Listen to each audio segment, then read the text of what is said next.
আমরা প্রায় শুনি সাদ্দাদের বেহেশতের কথা, কিন্তু কোরআন ও হাদিসে এর কি কোনো তথ্যসূত্র আছে নাকি মন গড়া এটি?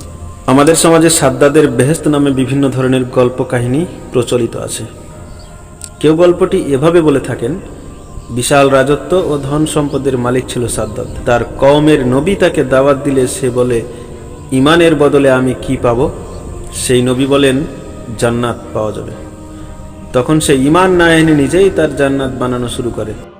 প্রায় অনেক বছর ধরে জান্নাত বানায়, তাতে বিভিন্ন ফলের গাছ লাগায়, প্রাসাদ বানায়, নহর খনন করে, হীরা রূপা স্বর্ণ দিয়ে সব কিছু সাজায়।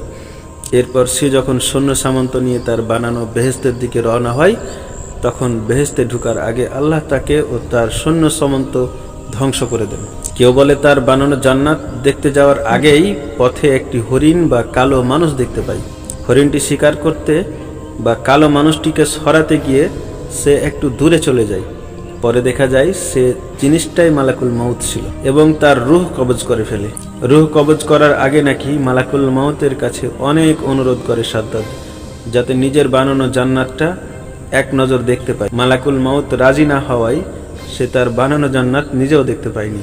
এত বড় প্রজেক্ট বানানো হয়ে গেল, অথচ সাদ্দাদ একবারও ওই প্রজেক্টের ভিতরে ঢোকেনি। এটা কি সম্ভব?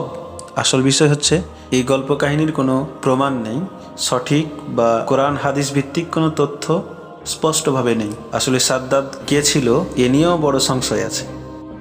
এরপরেও যে বর্ণনাগুলো পাওয়া যায়, এগুলো মূলত ইসরায়েলি বর্ণনা থেকে এসেছে, যা তাদের কল্পকাহিনী। বিশেষজ্ঞদের থেকে জানতে পারা যায়, এ গল্পের কোনো ভিত্তি নেই, যেটা প্রমাণ করার জন্য যথেষ্ট।